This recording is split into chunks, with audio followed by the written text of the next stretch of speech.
Okay, there we go. Hello, everybody. Welcome to the Learnathon 2025. It's a time of the year where you guys get to hang out with all of us who work here and get to watch what we do and get to hang out with us. And we have to show off maybe a little bit about how we do the things that we do. I really want to thank you guys for showing up to the audio stream. I'm very excited. This year, I decided I would do something a little bit different than what we did last year. Last year was a little bit more of an overview of everything I did for Crash Course. And this year, I thought it would be interesting if we did a little edit-a-thon or podcast-a-thon of a podcast that me and Tuna recorded specifically for the Learnathon, just so I could walk you guys through the process of how I do that. So if we want to switch to the next scene, I can show off what everything looks like in Ableton, which is the main software that I use. I tend to jump through between this and Premiere when I'm working on video. But yeah, I guess we'll just get started. So this is my track. Tuna and I recorded this sometime last week. And I recorded basically on the same microphone that I'm using right now, which is a Blue Yeti that I've had for like 8 years now. So I probably need an upgrade at some point. Tuna, I'm pretty sure recorded on an SM7B, so his audio sounds much better than mine. So I did do a little bit of pre-editing to this just to make sure there wasn't anything in there that we weren't allowed to have and no swears and stuff. So basically, this is raw except for a few cuts and me lining it up. Where are my notes? I have notes. Yes. Okay, the first thing I normally do is I go into each track individually and I listen to it to see if it needs any EQing, any compression, de-essing, all of that. And I just start my effects chain from there. Let me find a good slot where I am talking a lot, because at the beginning we kind of go back and forth. I believe this is me talking about 14 when I had just started high school. This is me talking about when I started working on audio and my whole journey as to how I got here. So from here, I usually start with, where are my plugins? We have a whole suite of FabFilter plugins that I like to use, but I've also had I've done a lot of my career just using stock plugins on whatever software I'm using. But I'm a big fan of FabFilter as well.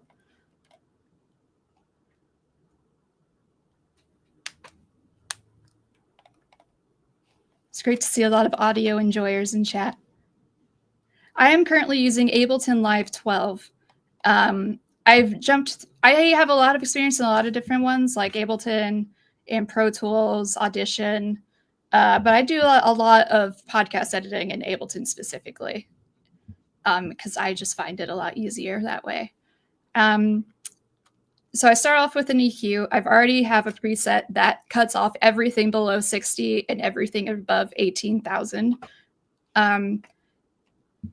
Because that's just a lot of extra information that you usually don't need to hit your compressor or anything else because nobody can hear it. Everything down here is way too low for your ears and everything up here is usually way too high unless you're like a child, because we've all lost all of that hearing by now. So this is what I sound like normally. Years older than me was working the soundboard at our school for plays and musicals. And so as you can tell, I don't really have any of my voice down here in the lower end, so I'll usually just cut up to like 120 and cut all of that out. Years older than me was working the soundboard at our school for plays and musicals. I'm deciding if I want to go into how much EQing I do because that gets a lot more complicated. But how do I want to explain technical ear training? So basically every single frequency, there's a certain amount of frequency bands that sound like vocal vowel sounds basically. And like 250 will sound a lot like ooh in the noise. So like if I were going to put something my sister, at like who's a few years older 250, than me, was working the soundboard at our school for plays and musicals, and she was about to graduate. not that one, so she was a like, new "Hey, one. do you want to take this over?" And I said, "Sure." And then when I was graduating, I didn't really know what I wanted to do with the rest of my life, but I did know that I really enjoyed. So now you can tell that being there's a part like of a production a lot more in, of that like, the lower bit theater in way, that or like voice. growing Whereas up, if I were to go up to was obsessed with like to like 1000, DVD commentary, DVD extra it sounds stuff, more like especially the Lord of the Rings. So I extended mostly ones just where they listen for go those through vowel every sounds. single part of the process. I felt like it was a really, really And good, like up here, it sounds more like educational way E. of like getting kids to be like, did you say ooh woo? Close to that. So basically, long story crash course on EQing is I listen to the voice and try to find parts that sound a little too much like those vowel sounds and knock them back down. My sister, who's a few years older than me, was working the soundboard at our school for plays and musicals. Which honestly, I have done a version of that on a different version of this project, so I'll probably just do that for that. And then compressor, I usually put on like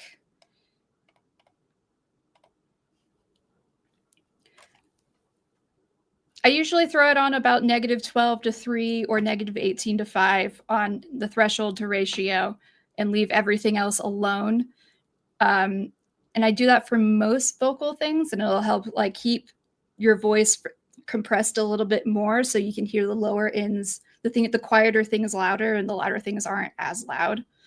For this one, because I was so far away from the microphone and still am, I'm probably going to bump it up to like -18 and 5, which will compress it even more.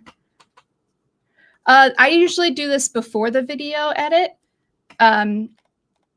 If I'm getting a video edit from another person, usually the edit will already be done. But if I'm doing the podcast myself, I usually do this beforehand, simply because if I don't do it beforehand, I will be distracted by the way that it sounds the entire time I'm editing. And I will just want to fix it immediately. So I tend to just try and get it in the ballpark of where I want to be before I start editing. I'm also going to throw a de-esser on my voice because a lot of people with voices in the upper register, the sibilance comes through really strongly once you start compressing things. Where is my de-esser? There it is. And I said, sure. And then when I was graduating, I didn't really know what I wanted to do with the rest of my life. But it's very complicated to explain. But being a part of a production, it does in like most the theater de-essing way, or like most de-essing programs you will find will do a pretty good job of automating compressing the sibilance noises, and then you just have to play around a little bit with the threshold to make sure that it's not doing so much that it sounds muffled, but doing enough. The rest of my life, but I did know that I really enjoyed. It's like without it. And I said, sure. And then when I was graduating, I didn't really know what I wanted to do with the rest of my life, but I did know that I really enjoyed at our school for plays and musicals, and she was about to graduate. At our school for plays and musicals, and she was about to graduate. So it just bumps it back down a little bit more, so it's not as strong in the mix. Because that can be really distracting, at least for me, when I'm listening to podcasts. What else do I do? Oh yeah, I also needed a lot of denoising on mine. Is older than me. And we have Isotopes RX10 suite, so I usually use their denoise plugin. I know Adobe Premiere has a really good denoise plugin that's really easy to use. So I use that one a lot as well. I know there are others out there, but those are the main two that I tend to mess around with.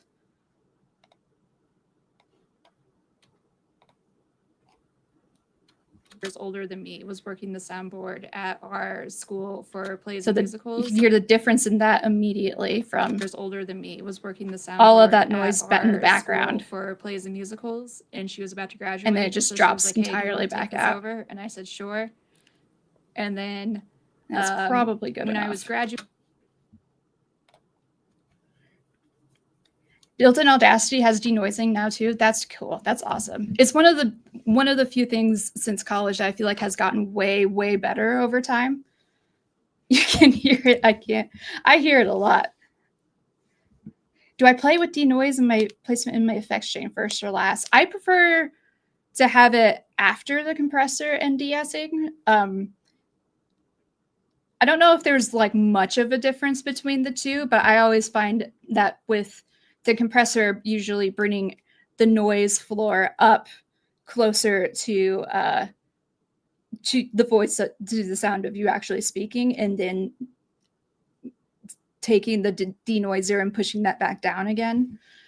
I feel like it does a little bit more help after the compressor than before because of that. Hopefully that makes sense. Okay, so I've done all that for me, and I need to do all that for Tuna. Where's a bit of you talking at the beginning? Here's a good talking bit. And even here, like, we're working on a super secret project where I'm getting to. Maybe let's talk about something else. Let's start somewhere else. This is good enough. What else?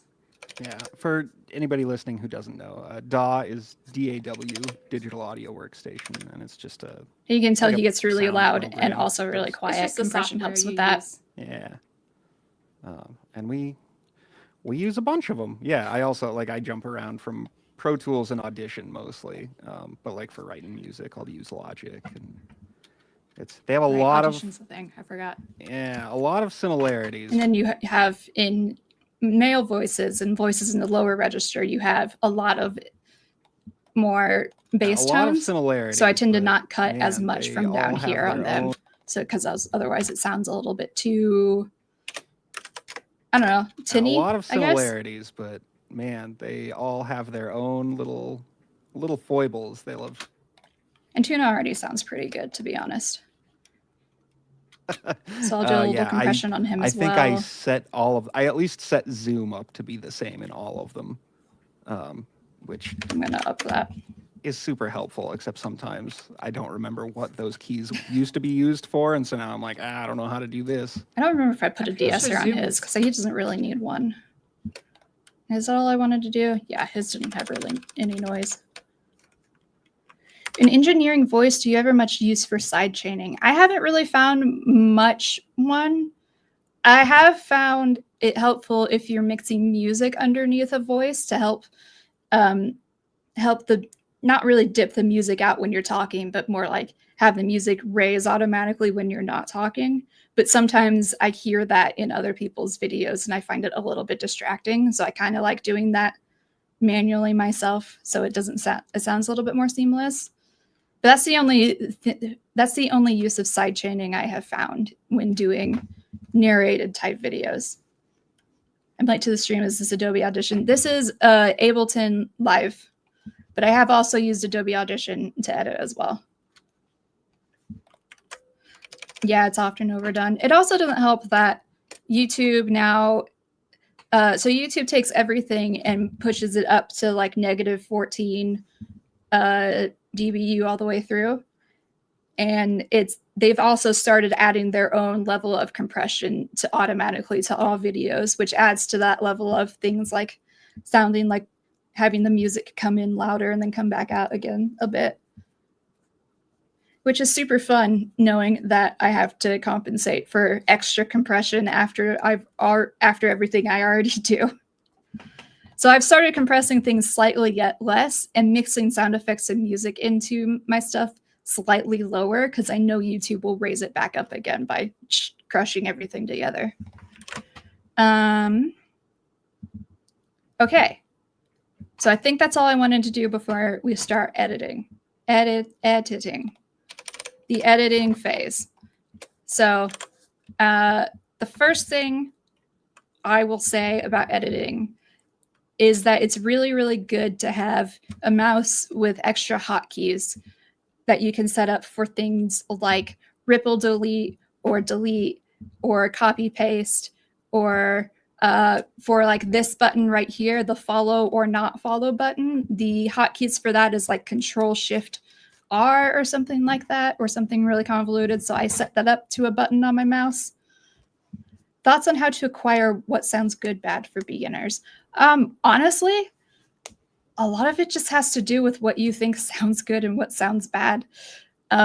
It really is kind of an objective thing, but after a while you will start, if you start listening, training your ears for active listening for what the background sounds like, or trying to separate things out by piece in your mind, you start being able to hear more audio synchronicities.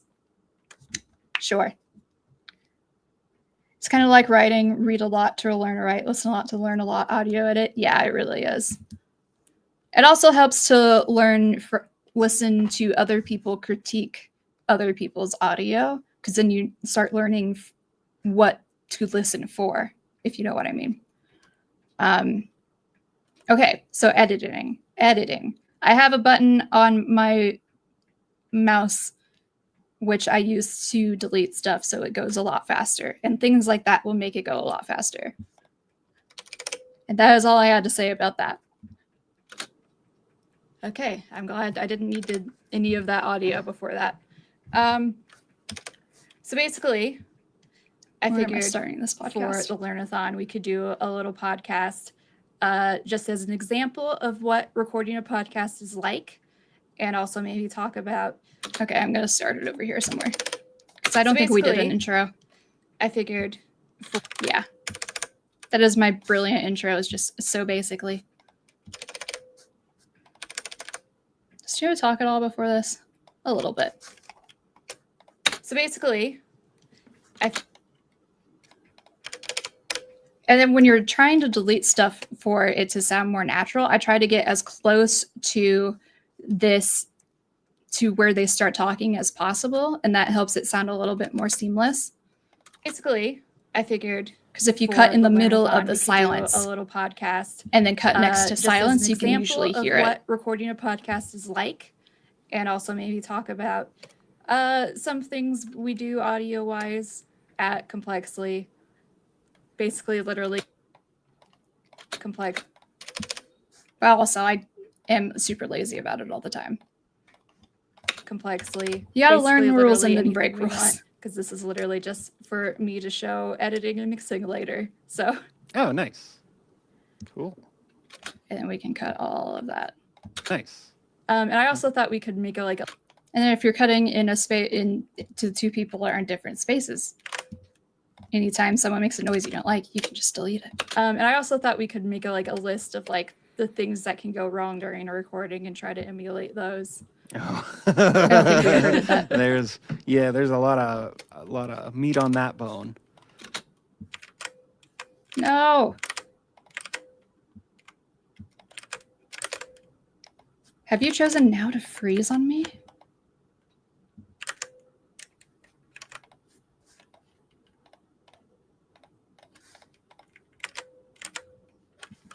I don't know what happened there and why it won't. That's cool. That's cool of it to do that to me.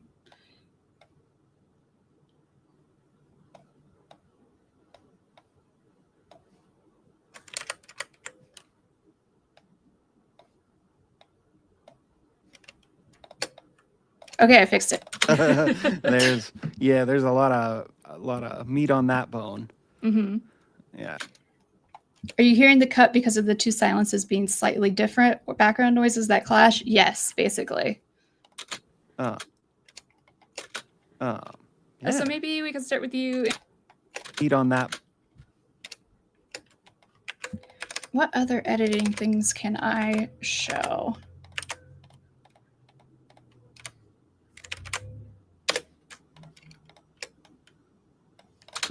So maybe we can start with you introducing yourself a little bit. Because editing is basically just cutting out all the silences and cutting out a lot of the ums. Complexly, which involves listening for breaths and making sure you don't cut in between them. Which, and if you do like that, you just which kind of fade it a little bit and just trick it. Complexly, which And if actually, no I one don't do hears as- it, then it's fine. Actually, I don't do as You effectively hide a cut in silence with a crossfade, pretty much. much sound design. But it's also a in lot Sideshow. I do faster if you a don't lot of have to. dialogue mixing though, but that's just because Sideshow doesn't have as much sound design as other shows, and that's the main one I work on. But I do Bizarre Beasts and other Other Bizarre stuff. Beasts and other stuff. I mix Deer Hank and John. Yeah, I don't know. I have a whole grab bag that I work on. So yeah. That sounds And then we can just get rid of all of that. No, I have a whole grab bag that I work on. that sounds like our department. That I work And on. make that That sounds like our sound less terrible. That I work on. that sounds like our department. And if you can't notice it, then other people probably can't either. Okay. There's got to be other interesting things. I know there's a part where this is the part where he started talking about something else. Does removing pauses have the risk of making the cadence of speech sound unnatural? How do you mitigate that? It does sometimes if you cut too early or too fast. A lot of that is just using your best judgment. And basically, what happened here?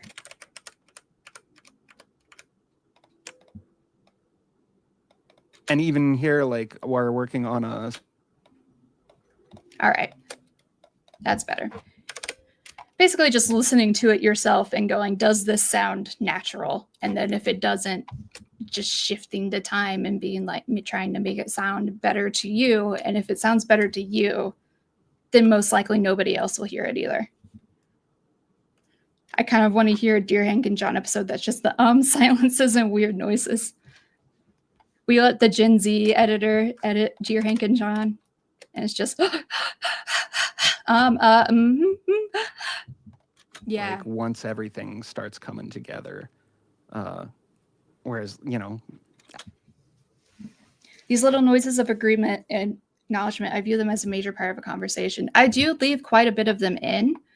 I'm trying to find a good example of one where I moved it because it was in a different spot than I wanted it to be. Because that's a good trick as well. If you're recording two people in two separate spaces and one talks over the other, you can make it seem like they didn't talk over the other. What is this? they have a lot of. Audition's a thing. I forgot. Yeah, right there. And I can just move this slightly over. They have a lot of. Right. Audition's a thing. I forgot. Yeah, a lot of similarities. But And then it sounds a little bit more natural. Make them say sus a bunch. There is one more thing I wanted to highlight. Yes, over here. I accidentally do a swear, and we're not supposed to be doing a swear. I feel like in a podcast, the goal is for it to feel like a natural conversation, except they magically never talk over each other. Exactly. Unless it's funny, then you let it happen. But yeah, over here, I accidentally did a swear and then immediately went, oh, I'm not And then supposed to after do a a while, swear. we're like, oh shoot, this is actually really cool. And the way I save this is that instead of cutting at the beginning where it says oh, I cut in the middle where I start the noise. And then over here, where I say oh shoot.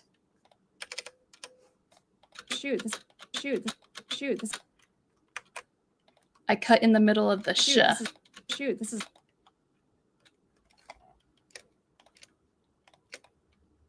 And then you can just shove that together. we're like, oh shoot, this is actually. We're like, oh shoot, this is actually. And then I magically didn't forget to not swear. And then after And a it's while, totally we're like, fine. oh shoot, this is actually. And then after a while, we're like, oh shoot, this is actually. And no one's the wiser because no one thinks to listen for a cut in the middle of a shh or something like that. So that's one of the best hints I can give people is to cut in the middle of words or phrases and not at like the beginning of one sometimes because they don't listen for it. But it also only works with certain like consonant sounds like sh and th and breaths sometimes. Yeah. That was the end of my sentence. So anyway, let's pretend that we magically edited this thing really fast because otherwise this would take way too long. And now it's magically edited. How much time did I cut out of it? I don't remember.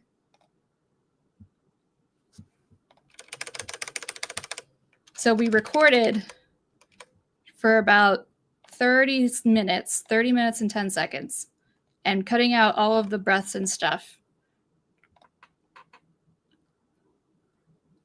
It's down to like 20, a little less than 25. So that's quite a bit of time that you want to cut out so that you don't, or at least that I want to cut out because I don't like feeling like I'm wasting people's time when they're listening to a podcast. And like the less time in between bits that you're actually listening to, the less time I feel like is wasted without content. Which sounds very like we want you to be engaged in the content the whole time. But with media, we do want you to be listening to the content the whole time. What did I do for the EQ on this? Because I remember I wanted to fix it. Because I didn't like it when it ended up in the other project. Make a list of like the things that can go wrong during a recording and try to emulate those. Oh. Yeah, that's good enough. So from here is usually when I start normalizing. And they make normalizing plugins that do this for you automatically, and I still need to get one. So instead, I've been using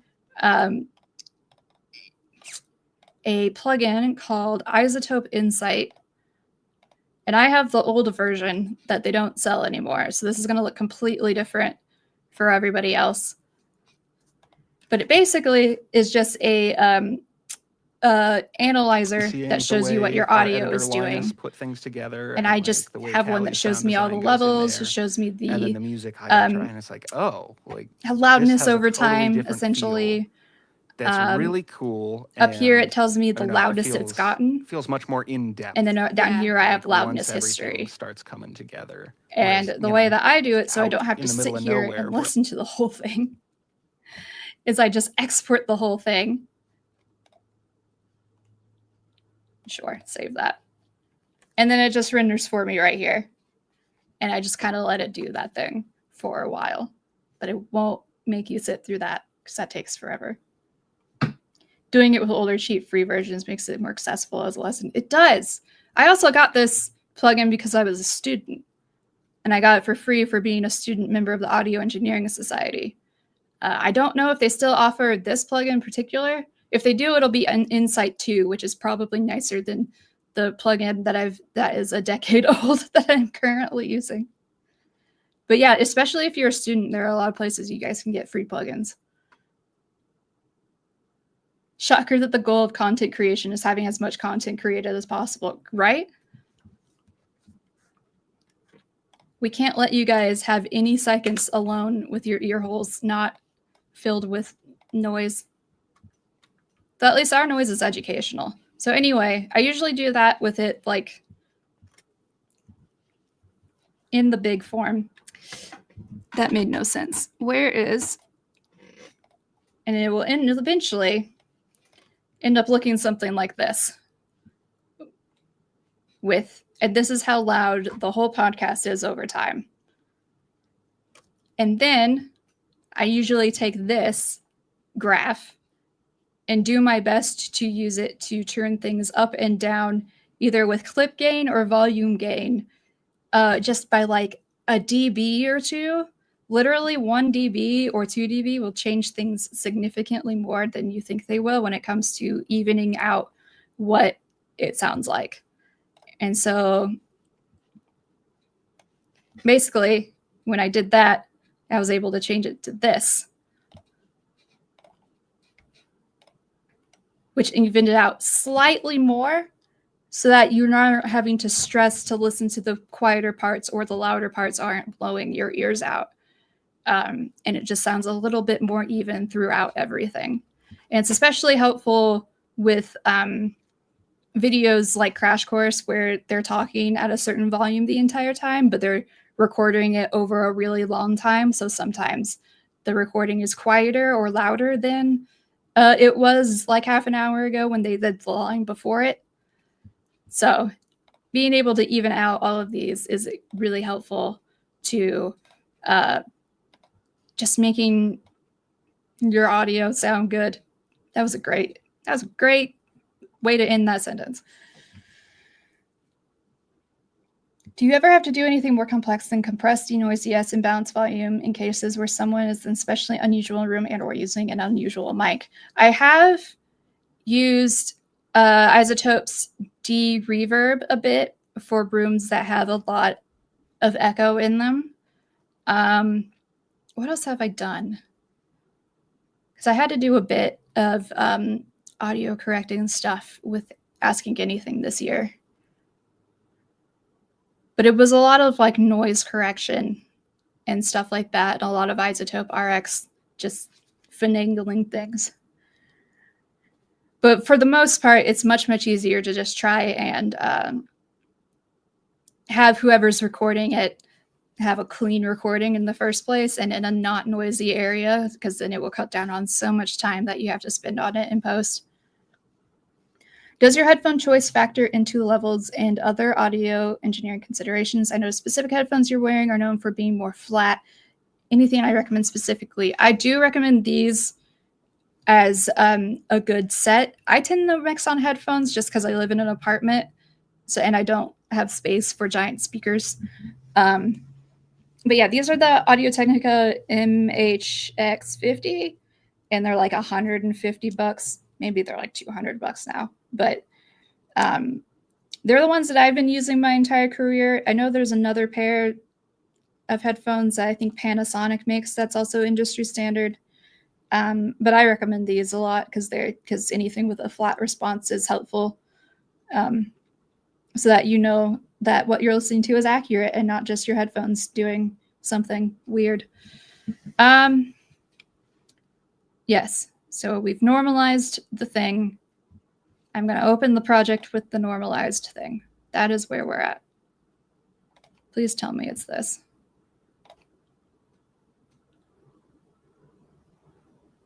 Yes. This looks correct. Okay. And now this is the point where if I wanted to put a noise gate in, I could. I'm deciding if I want to go teach all that. Yeah, I'll show noise gate stuff because I used it in Asking Anything. So this is all the stuff that we did before, except for these two. Ignore that.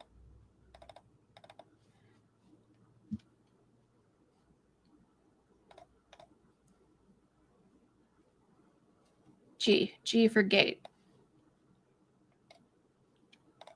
I was looking for end for noise. So this is a noise gate. Basically, when the gate is open, it lets noise through, and then if the noise isn't loud enough, the gate closes, and the threshold is at what point the gate opens. So if we're just listening to me, and this is off, you can hear all of that. But without it, yeah, definitely from the top down, I feel like everybody is very passionate about the work that Complexly does and making sure that it stays but the gate is at a this little level too of quality for as long as possible. I always felt like our job is mostly just to make sure that everything that they say comes across accurately and also a little bit entertainingly so that you don't fall asleep during Crash Course episodes.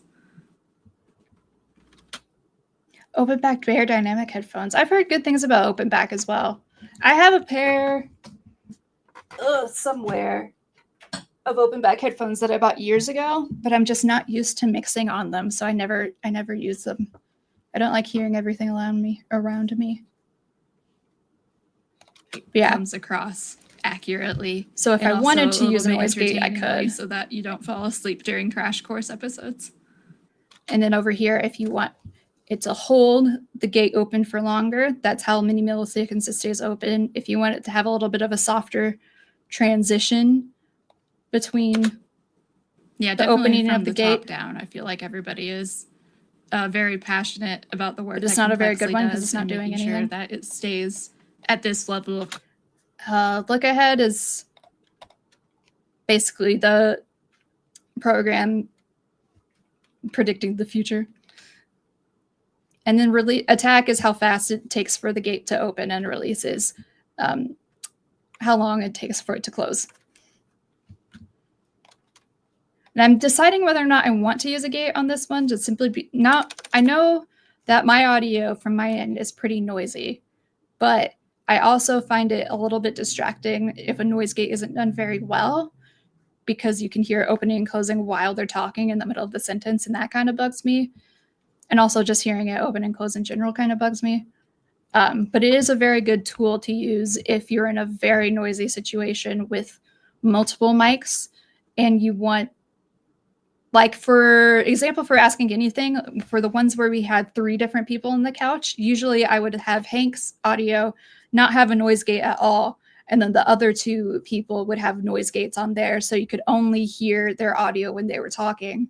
And that made it so that the noise floor underneath it didn't entirely go away, but I wasn't having 3 different noise floors compounding on each other throughout the whole thing. I think that makes sense, what I just said.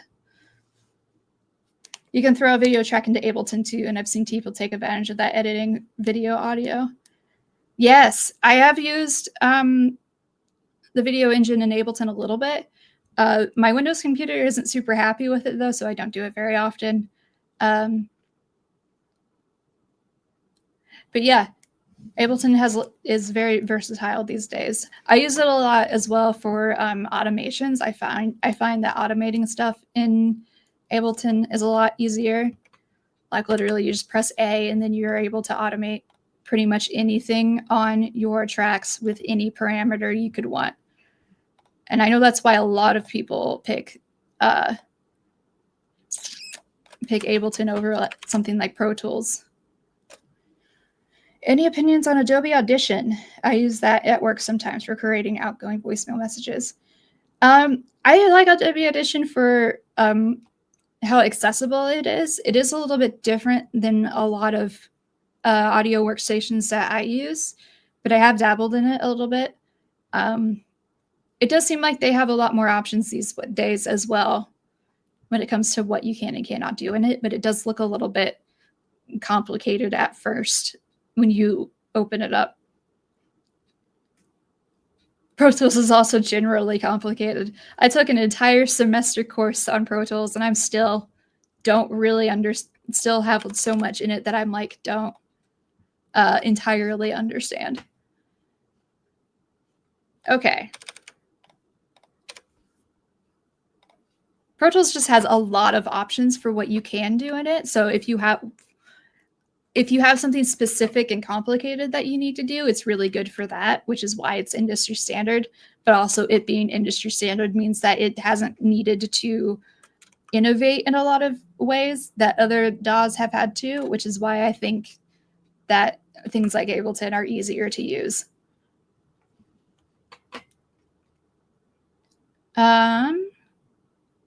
Okay, so yeah, we did noise gate, and I'm deciding I don't want one for this, but it is useful. Callie, do you want to do another, tell everybody what's going on in the Learnathon and stuff? Yes. We have a thing that we're doing here. If you're just tuning in, this is the Learnathon. It is a time where you get to hang out with the Complexly staff, and we get to thank you guys for all the support that you guys do to keep our company existing, essentially. And we have, if you would like to participate in it more, we have the Learner Zone, a private Discord that you can join if you support at any level at complexlylearnathon.com.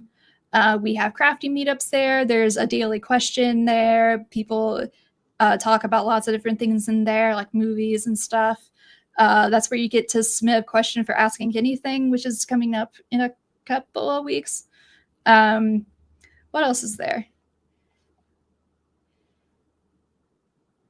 Also, what I'm doing right now is that I'm editing a podcast I recorded with Tuna, who also does audio stuff for Complexly. He mostly does SciShow and works on Dear Hank and John and does some Crash Course things as well.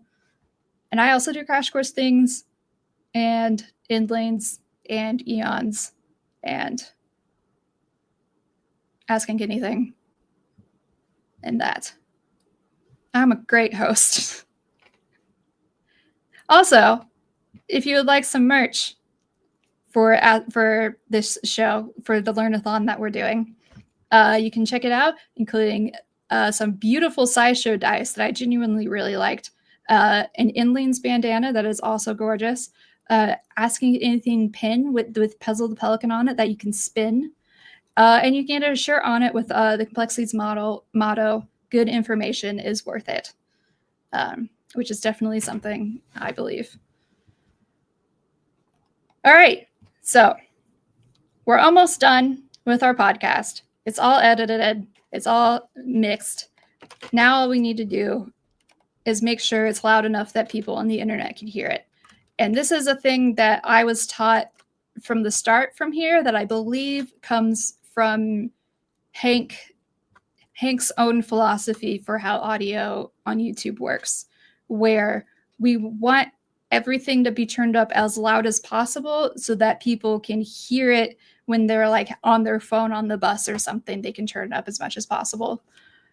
So for that, I compress it a little bit more with a channel strip compressor, just because I like the way that it sounds, but it also helps make both recordings feel like they're kind of in the same family, if that makes sense sonically. It just kind of helps meld things together. And then I use my analyzer to see how loud it is / how loud I can turn it up to be. So if we were to export it,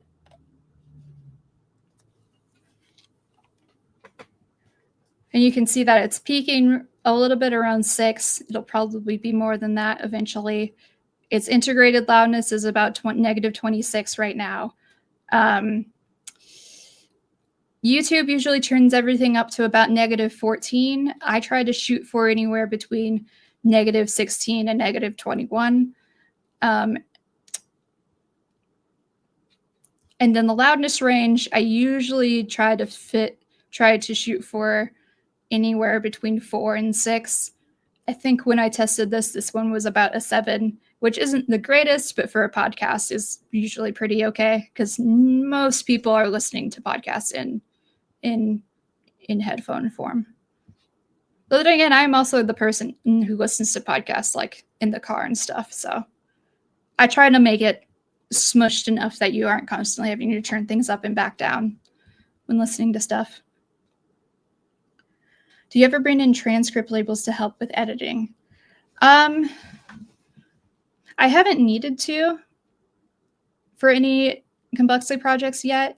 I know larger projects, it gets a little bit more complicated. Oftentimes, SciShow is louder than other channels. Is that YouTube messing with the volume during processing?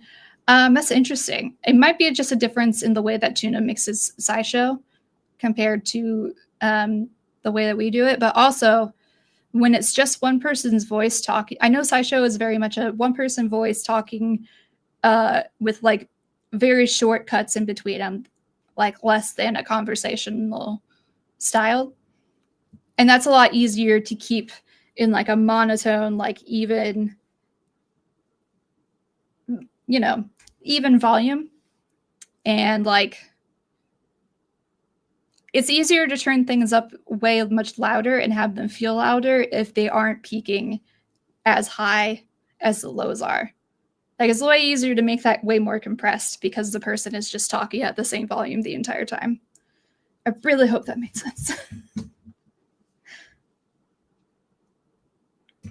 It always does feel like a form of wizardry when you first look at it, but I think when you get into editing, either audio or video, you have to learn certain pieces of the puzzle first and learn the basics, and then you can start including in a bunch of other crap on top of it. So it's a little bit too, it's intimidating to get into, but once you start learning the bits and pieces, you realize that the sum of the whole looks more complicated than the parts are. Sure, that's how that saying goes. I just realized I only have one. This whole time we were talking, and I didn't have tuna on. I was just exporting myself. Why didn't anybody tell me? And now I don't have this open. Anyway, basically, at this point, I usually go, okay, it's probably peaking around -4, -5. At the very least, I don't worry too much if it hits the limiter a little bit too much, because if it's only like a couple of dB over, you usually can't hear any distortion that bad. So I'll usually bump it up to like 4 or 5. I think I had it at 4 before. And then on each channel, I have limiters that I set at -1.1, because that's usually, it takes me doubling up the limiter for it to like actually stick. And since YouTube already limits everything to -1, I usually just go ahead and limit my stuff to -1 so that it doesn't peak or distort weirdly on YouTube. And then from there, you just export the thing. But it also helps to listen to it after it's all said and done. And that is editing. That is editing audio, and that is all of the plugins that I use. And that is all that I do. Is it something you continually get better at, or do you reach some sort of skill peak after X number of hours? I feel like it's something you get better at more as, it's definitely something you get better at more as you go on at the beginning. But you saying something about peaking after X number of hours has me like I don't know if I've gotten any better at it or not, but you know. I do think you learn more tips and tricks to make it faster and cleaner the more you do it. Like I definitely didn't know everything about all of the little hot fixes and buttons that I use to do shortcuts and whatnot. I definitely just kind of piled those on as I went. Is audio editing work something I went to school for? I went to school for a generic audio production degree, but we definitely had a lot of audio editing involved in a lot of our courses. But I basically got a pretty well-rounded degree focused on both live sound and studio recording, audio editing, sound design, the whole thing. There's a skill peak / audio peak joke in here somewhere. Yeah. There is, and I can't find it.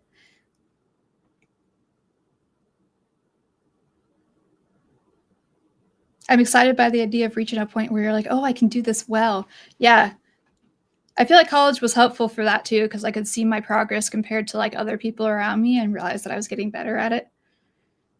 What got me into audio editing work in the first place?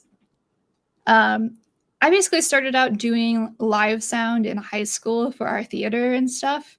And then as I transitioned into a school that did a more generic audio production degree, I developed more skills in post-production and behind the scenes there. And then a job opened up near-ish Complexly, and I was like, okay, I'll do that. And then I just pivoted it into sound design and have been learning as I go for the last 7 years, something like that. Am I scared of AI audio tools, or are they exciting? It depends. Because AI, right now, a lot of people are using the word AI to mean generative AI in specific. But there are already a lot of tools that use the not generative AI, but an AI in general that I don't know how to explain the difference of. But I do think that the denoise plugins and some of the more fixing your audio plugins have already been using a kind of AI for a while, and it's just having the knowledge base of how to use those plugins is where I will have my job security. Whereas generative AI is a whole other conversation and not something I think anybody at Complexly is interested in using. So it's the most fun part of audio editing or sound designing. I find it really satisfying to make something sound better. Like, it does seem like a pretty tedious process just sitting there and editing for like a couple of hours, but there is some satisfaction in having a product that sounds smoother and better and faster and cutting out all of the little clicks and mouth noises that annoy me. I get to fix it, and that's very nice. Sound designing, I like the creative aspect of it where I can, like, you have to stretch your muscles a bit to see an abstract visual and figure out what that sounds like. And it's been fun to explore another avenue of like having another thing to listen to and look at when listening to other media in order to get inspiration for the things that we make here. And it's been like just a whole other avenue of way for me to enjoy media is just listening and being like, oh, hearing what the other sound designers do. And like, just kind of that camaraderie of being like, oh, I heard what they did there. That was so cool.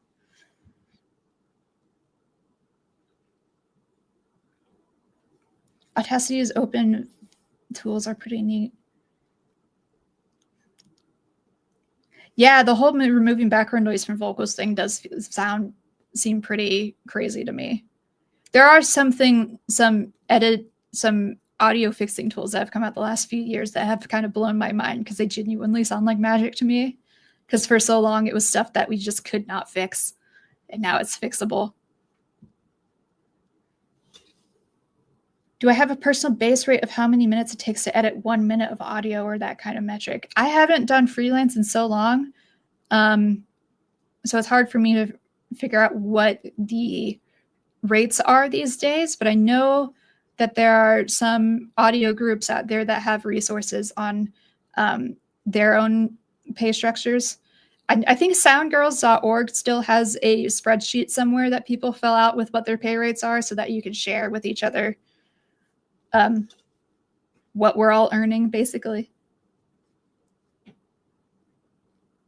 As a way of, supporting each other and making sure that we're all getting paid a fair rate and stuff.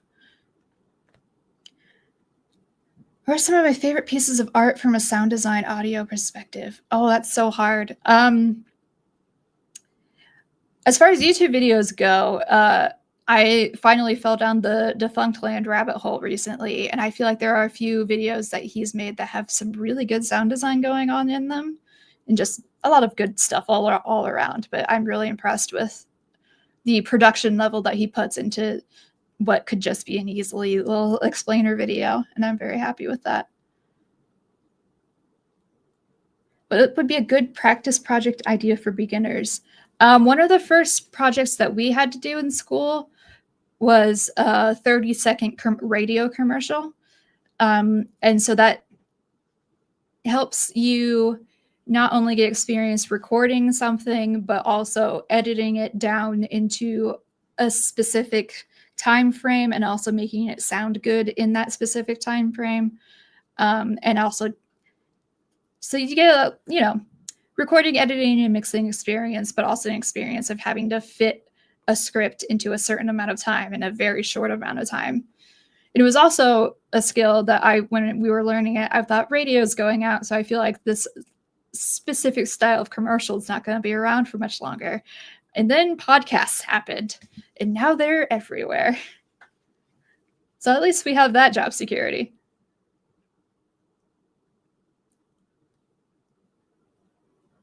How many minutes of work does it take on average for each minute of finished footage? Oh, it depends on how intricate I need to get with how much I need to fix the audio. But I'm going to be honest with you. I have ADHD, so I have such bad time blindness that I have no idea. It usually takes me about 8 hours-ish of work to get through one crash course video, and that's mixing and sound design. but that stuff's already edited for me. I don't know how to say the word edited. Edited. There we go. What's another good place to start if you're learning from scratch? I know a lot of people just go in and start finagling with music on Ableton. A lot of people get their start just finagling around with synths and downloading sounds from the internet and seeing what sounds good. A lot of people with sound design in particular will take scenes from movies and like re-Foley and re-sound design it as practice.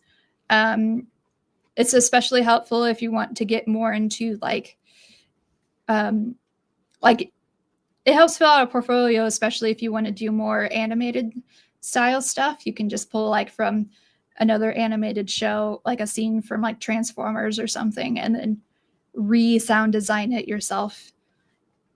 And of course, you can't release any of that, but it is a really good practice.